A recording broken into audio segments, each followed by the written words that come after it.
Balik na sa bansa ang Gilas Pilipinas matapos ang matagumpay na kampanya sa katatapos lang na Asian Games, kung saan nakapagwagi sila ng ginto, ang una ng Pilipinas sa basketball sa Asian Games matapos ang mahigit 6 na dekada. Yan ang ulat ni Rafael Bandayrel ng PTV Sports. Sariwa pa sa gininto ang tagumpay ng Gilas Pilipinas sa Hangzhou.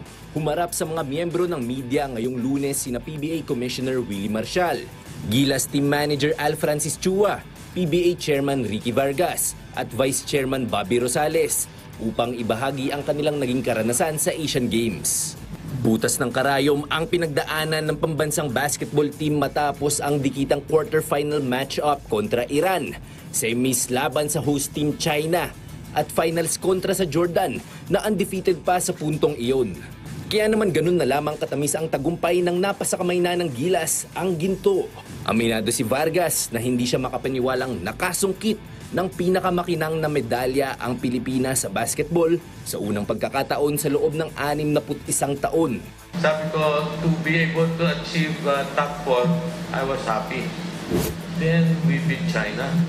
Miracle win, di ba? Can you imagine that?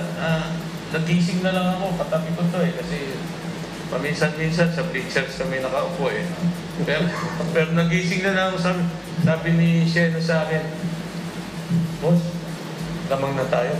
So, talaga? So, then we beat China. Then I said, wow, then let's go for it. Mataas na papuri naman ang natanggap ni Head Coach Tim Cone mula kay Commissioner Marcial. Ang galing ni Coach Tim. Doon ko lang siya narinig yung motivation niya, lahat. Tapos yung malaki na rin ang lamang natin sa China, pumasok naman si Gov Al Francis.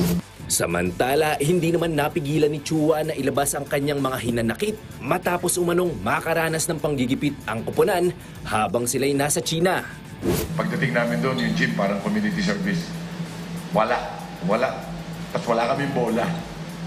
So, wala. Hindi kami nakapag-practice.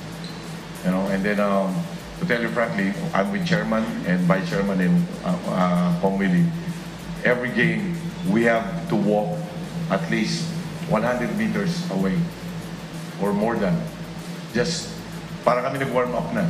Just to reach the gym. Pagdating doon, pahirapan sa ID, that us can sit at the bench, pero bawal kami sa dugout. Pinalalabas kami, we don't know why.